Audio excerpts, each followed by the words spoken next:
Halo semuanya, sebelumnya Assalamualaikum warahmatullahi wabarakatuh. Di sini saya akan menjelaskan epidemiologi tentang penyakit tidak menular yang berkaitan dengan kesehatan ibu dan anak. Pada topik kali ini, yang akan saya bahas adalah hipertensi dalam kehamilan. Untuk lebih jelas dan detailnya, mari kita tonton video selanjutnya. Di sini saya akan bahas yang pertama, definisi hipertensi, khususnya hipertensi dalam kehamilan. Lalu yang kedua, mengenai faktor resiko. Yang ketiga, karakteristik. Dan yang keempat, riwayat ilmiah. Dan yang pastinya yang terakhir yaitu tentang pencegahan. Jadi, lebih ditekankan pada upaya pencegahan atau pengurangan efek dampak hipertensi dalam kehamilan. Yang pastinya untuk menekan angka kematian ibu dan juga angka kematian bayi. Ayo langsung ke penjelasannya. Penyakit darah tinggi atau yang sering lebih dikenal sebagai hipertensi merupakan penyakit yang mendapat perhatian dari semua kalangan masyarakat, mengingat dampak yang ditimbulkan baik jangka panjang maupun jangka pendek, sehingga membutuhkan penanggulangan jangka panjang yang menyeluruh dan terpadu. Penyakit hipertensi menimbulkan angka morbiditas, yaitu kesakitan, dan angka mortalitas, yaitu kematian yang cukup tinggi. Hipertensi dalam kehamilan merupakan awal penyebab terjadinya komplikasi pada ibu hamil dan janin, seperti preeklamsi, perdarahan, penyakit jantung, edema paru, fetal distress, bayi lahir prematur, IUFD, placenta abruption atau solusia placenta yang dapat meningkatkan kematian dan kesakitan pada bayi dan ibu.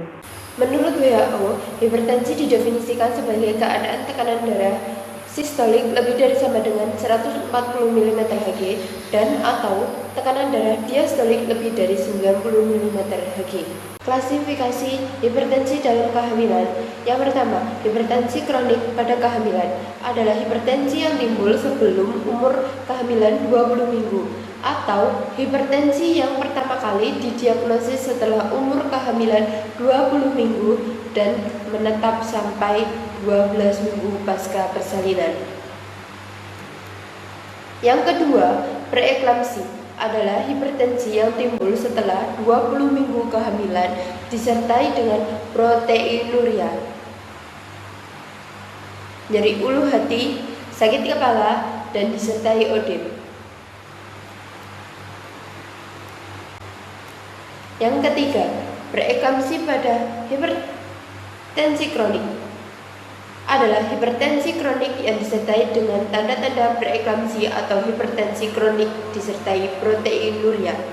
Yang keempat, hipertensi gestasional adalah hipertensi yang timbul pada kehamilan tanpa disertai proteinuria dan hipertensi menghilang setelah 3 bulan pasca persalinan. Hipertensi dalam kehamilan adalah hipertensi yang terjadi saat kehamilan berlangsung dan biasanya pada bulan terakhir kehamilan atau lebih setelah 20 minggu usia kehamilan.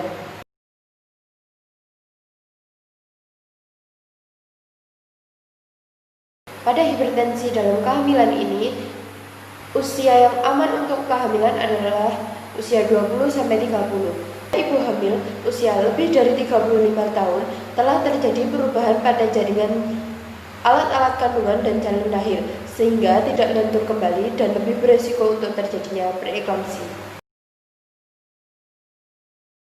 Gravida, sekitar 85% hipertensi dalam kehamilan terjadi pada kehamilan pertama. Hiperplasentosis, misalnya molahidatidosa, kehamilan multiple, hidrofetalis, bayi besar, dan kehamilan ganda.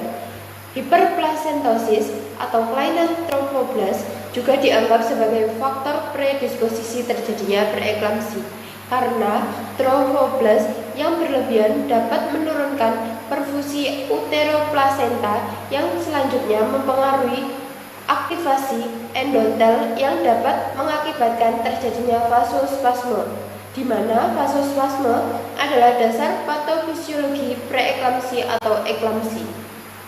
Preeklamsi atau eklamsi mempunyai resiko 3 kali lebih sering terjadi pada kehamilan ganda. Terdapat peranan genetik pada hipertensi dalam kehamilan. Tingginya indeks massa tubuh merupakan masalah gizi karena kelebihan kalori, kelebihan gula, dan garam yang bisa menjadi faktor resiko terjadinya berbagai jenis penyakit degeneratif, seperti hipertensi dalam kehamilan. Menyebabkan hipertensi dalam kehamilan. Hal tersebut berhubungan dengan kerusakan glomerulus yang menimbulkan gangguan filtrasi dan vasokonstriksi pembuluh darah.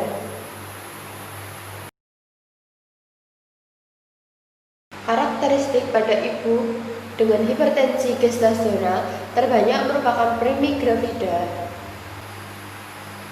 Diperkirakan karena faktor imunologi. Selain itu, diperkirakan terjadi intoleransi imunologi antara fetoplasenta dan jaringan maternal pada ibu primigravida yang mengakibatkan peningkatan tensi ibu.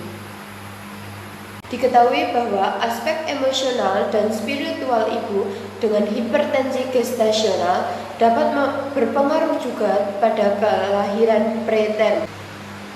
Ibu yang mengerti bahaya hipertensi gestasional sebagian besar mengalami masalah emosional dan kekhawatiran jika komplikasi kehamilannya itu akan berpengaruh kepada janin. Riwayat alamiah penyakit adalah deskripsi tentang perjalanan waktu dan perkembangan penyakit pada individu, dimulai sejak terjadinya paparan dengan agen kausal hingga terjadi akibat penyakit, seperti kesembuhan atau kematian. Pengetahuan tentang riwayat alamiah penyakit sama pentingnya dengan kausa penyakit untuk upaya pencegahan dengan pengendalian penyakit. Dengan mengetahui perilaku dan karakteristik masing-masing penyakit, maka bisa dikembangkan intervensi yang tepat untuk mengidentifikasi maupun mengatasi problem penyakit tersebut. Tahap ini meliputi orang-orang sehat tetapi mempunyai faktor resiko untuk terkena hipertensi. Perjalanan penyakit hipertensi sangat perlahan. Penderita hipertensi mungkin tak menunjukkan gejala selama bertahun-tahun. Peningkatan tekanan darah merupakan satu-satunya tanda pada hipertensi ringan. Bergantung pada tingginya tekanan darah, gejala yang timbul dapat berbeda-beda. Hipertensi baru tampak bila telah terjadi komplikasi pada organ vital seperti ginjal, jantung, otak, gagal jantung, gangguan penglihatan, gangguan neurologi, dan gangguan fungsi ginjal paling banyak ditemukan pada hipertensi berat. Pada tahap akhir, penyakit hipertensi akan menimbulkan komplikasi seperti gagal ginjal, stroke, dan bisa jadi kematian. Upaya pencegahan hipertensi dalam kehamilan secara non-farmakologis dapat dilakukan dengan pengelolaan nutrisi, yaitu mencukupi kebutuhan vitamin E, kalsium, dan menghindari pemicu radikal bebas. Pengelolaan stres selama kehamilan juga menjadi salah satu upaya mencegah hipertensi dalam kehamilan, melalui terapi warna hijau, sedang hamil, terapi musik, dan aromaterapi. Upaya non-farmakologi juga bisa meliputi seperti edukasi, deteksi prenatal dini, dan juga manipulasi diet. Upaya farmakologi mencakup pemberian aspirin dengan dosis rendah dan juga antioksidan. Dengan pemeriksaan rutin merupakan salah satu langkah untuk mendeteksi dini, seperti pada trimester pertama yaitu 1 kali, trimester 2 1 kali, dan trimester 3 2 kali. Diet pada ibu hamil ini ditujukan untuk pengurangan konsumsi garam. Terima kasih semuanya. Sekian yang bisa saya sampaikan dengan semua penjelasannya. Semoga bermanfaat. Wassalamualaikum warahmatullahi wabarakatuh.